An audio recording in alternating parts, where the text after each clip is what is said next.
आज हमारा टॉपिक संख्याओं का एलसीएम निकालना, एचसीएफ निकालना, गुणनखंड निकालना और भिन्नों के जो भिन्न दिया हुआ है कुछ संख्या कुछ भिन्न दिया रहेगा उसका एलसीएम और एचसीएफ निकालना या इससे संबंधित कई सारे सवालों का आंसर करना।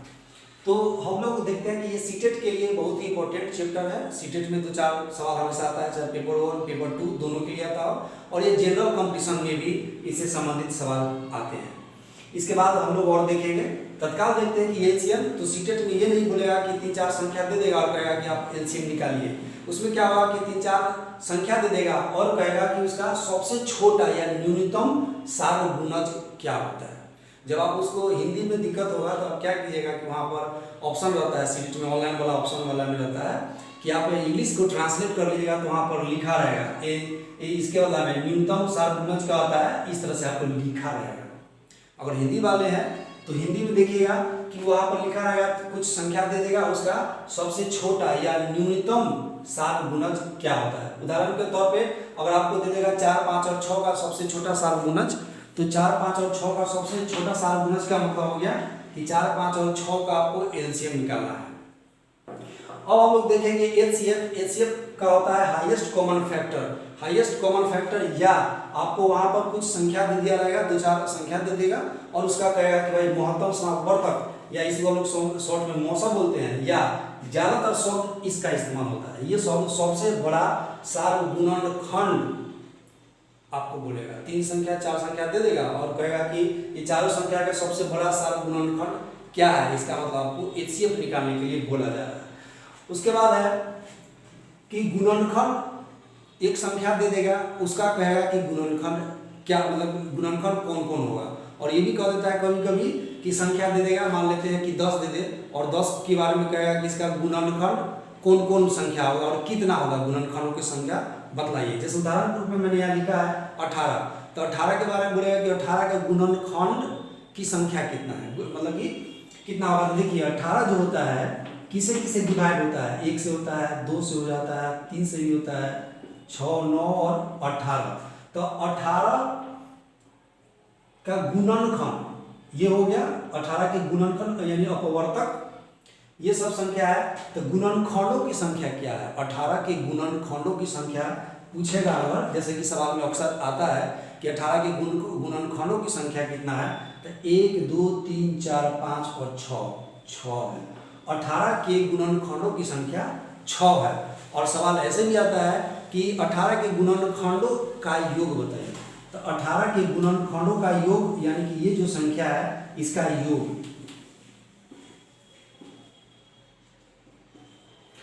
पूछेगा तो आप जोड़िएगा 6 × 12, 30 और 39, यही ना होगा। 3, 6, 12, 30, 39 होगा। तो ये आपसे सवाल पूछा जाएगा। कुल मिलाकर अभी हम एक बार फिर से हम चर्चा करते हैं कि कुछ संख्या दे देगा, उसका कहेगा कि आप सबसे छोटा यानी न्यूनतम सार्वगुणज निकालिए।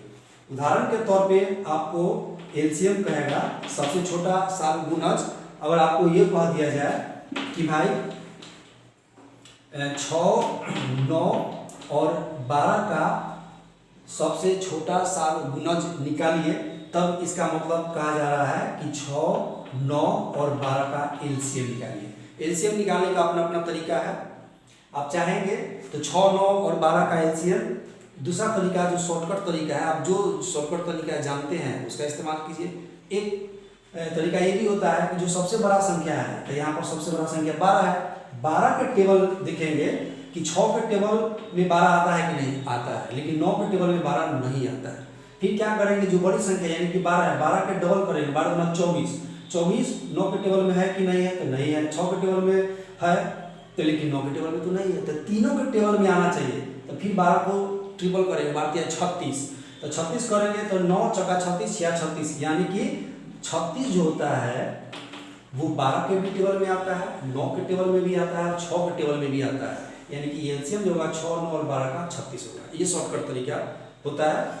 एक बार इसको फिर से कह दूं कि सबसे जो बड़ी संख्या होगा यानी कि 12 के टेबल को आगे बढ़ाएंगे और जो उसके बस जो जाएगा संख्या जैसे कि 6 और 9 है वो चेक करेंगे कि उसके टेबल में आया कि नहीं। जैसे कि 12 है तो देखिए 6 के टेबल में 12 आता है, लेकिन 9 के टेबल में 12 नहीं आता है, इसलिए 12 एलसीएम 6, 9 और 12 का नहीं होगा। फिर देखेंगे 12 को आगे बढ़ाएंगे, 12 दूना 24 यानी कि 24, तो 6 के टेबल में आता है 24, 12 के टेबल में आता है, लेकिन 9 के टेबल में नहीं आता है, इसलिए 24 को नहीं लेंगे। फिर है कि 12 के टेबल में 3 बार में इसको आगे बढ़ाइएगा तो बात है 36, तो 36 जो होता है वो 6 के टेबल में भी आता है और 9 के टेबल में भी आता है, इसलिए 6 और 9 और 12 का टेबल एलसीएम 36 होगा। ये एक शॉर्टकट तरीका है, नहीं तो आप इस तरह से भी इसको आगे बढ़ा सकते हैं। ये होता है एलसीएम, जिसको हम लोग सबसे छोटा या न्यूनतम सार्वगुणज कहते हैं। उसके बाद है 4 एचसीएफ। एचसीएफ को हम लोग महत्तम समापवर्तक या मौसम भी बोलते हैं, और सीटेट में इस शब्द का सबसे बड़े सार्वगुणनखंड का प्रयोग ज्यादा हुआ है। आपसे पूछा जाएगा, कुछ संख्या दे देगा, जैसे कि 5, 10 और 35 का मौसम पूछेगा, यानी आपसे पूछा जाएगा कि 5, 10 और 35 का सबसे बड़ा सार्वगुणनखंड क्या होता है। तो सबसे बड़ा सार्वगुणनखंड क्या होता है, इसका कई तरीका है। 5, 10 और 35 का एचसीएफ निकालने के कई तरीका है, जिसमें एक तरीका भाग विधि होता है। 5 से आप 10 में भाग लगाते हैं या 35 में भाग लगाइए, जिससे भी भाग लगाइए, 2 मरतबे में 10 ये कैंसिल हो गया। फिर इसी से 35 में जिससे डिवाइड हो जाता है पूरा का पूरा, उससे फिर दूसरी संख्या में भाग लगाते हैं 35, मतलब कि वो संख्या जो दोनों में डिवाइड हो जाए तो वो संख्या 5 है। इसलिए 5, 10 और 35 का एचसीएफ क्या हो जाएगा, 5 हो जाएगा। दोस्तों हम एलसीएम और एचसीएफ निकालने यहाँ नहीं आए हैं, यहाँ पर कुछ शब्द है जिस पर ध्यान देंगे, और वही शब्द जो होता है सीटेट में इस्तेमाल होता है, और हम लोग एग्जाम में उसी से कंफ्यूज कर जाते हैं। जैसे एचसीएफ के लिए सबसे बड़े सार्वगुणनखंड शब्द का इस्तेमाल होता है, वहां पर हम लोग फंस जाते हैं। तो सबसे बड़े सार्वगुणनखंड का मतलब महत्तम समापवर्तक यानी एचसीएफ निकालना वहां पूछ रहा है, और सबसे छोटा मतलब कि न्यूनतम सार्वगुणज पूछ रहा है, इसका मतलब कि एलसीएम पूछ रहा है। चलिए हो गया। और तीसरा में हम लोग देखे थे गुणनखंड के बारे में। गुणनखंड को लोग अपवर्तक भी कहते हैं। किसी भी संख्या का गुणनखंड क्या होता है, जैसे उदाहरण के तौर पे अगर 10 के बारे में पूछे कि 10 का गुणनखंड क्या है, आपसे ये नहीं पूछा कि 10 का गुणनखंड क्या है, लेकिन क्या करता है उसी को दूसरे तरीके से आपसे पूछता है। आपसे ये पूछ देता है कि उदाहरण के तौर पे जैसे 20 ले लेते हैं, 20 का गुणनखंड, 20 के गुणनखंड के अंकों का योग क्या होता है। तो यह ऐसे ही पूछ सकता है कि 20 के गुणनखंडों की संख्या कितना है। तो देखिए 20 1 से कैंसिल हो जाएगा, मतलब 1 लिखते हैं, फिर 2 से भी डिवाइड हो जाता है, 3 से नहीं, 4 से डिवाइड हो जाएगा, 5 से डिवाइड हो जाएगा, फिर 10 और 20। तो 20 के गुणनखंडों की संख्या अगर पूछेगा तो 1, 2, 3, 4, 5 और 6 है। 20 के गुणनखंडों की संख्या 6 होता है। अगर आपको कहा जाए कि 20 के गुणनखंडों की संख्याओं का योग क्या होगा, तब उस परिस्थिति में हम लोग क्या करते हैं, सब संख्याओं का योग मतलब कि जोड़ देते हैं, और जो जोड़ करके रिजल्ट आएगा, जैसे कि 30, 4, 3, 7 जितना भी है, 20 और 10 30, 5 35, 35 और 40 42, जो 42 आएगा देख लीजिएगा जोड़ करके। तो ये सवाल रहता है। उसके बाद अगर आपसे पूछा जाए, सीटेट में ये सवाल रहता है कि बतलाइए भिन्नों का लॉस। उदाहरण के तौर पे 2/3 और 5/4 दे दे, 7/9 दे दे, तो कहेगा कि इसका लॉस ज्ञात कीजिए, इसका लॉस ज्ञात कीजिए, ऐसा भी सवाल आया है। तो इसमें क्या कीजिएगा कि अंश, इसका फॉर्मूला होता है भिन्नों का लॉस बराबर में, भिन्नों का लॉस बराबर में क्या होता है, अंश का लॉस, अंशों का लॉस बटा हरों का लॉस, हरों का मौस।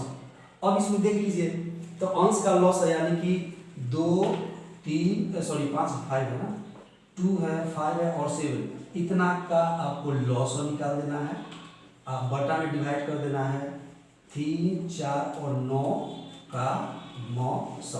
ये निकलने के बाद जो रिजल्ट आएगा वो इसका रिजल्ट हो जाएगा। अगर आपसे पूछा जाए कि इसका मौसम ज्ञात कीजिए, उस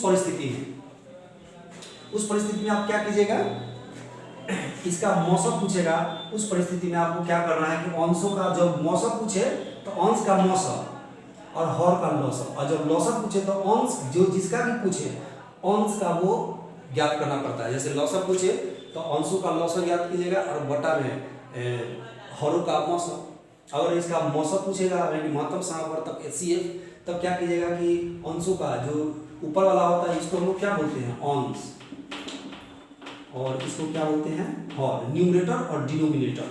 तो अंश का लॉसअप बटा हर का मौसम वो क्या हो जाएगा लॉसअप निकलेगा। अगर मौसम पूछे भिन्नों का मौसम आपसे पूछे मौसम पूछे तो अंशों का मौसम की जगह लॉसअप हो जाएगा, सॉरी अंशों का मौसम हो जाएगा और हरों का मौसम की जगह लॉसअप हो जाएगा। ये ऐसा सवाल आता है।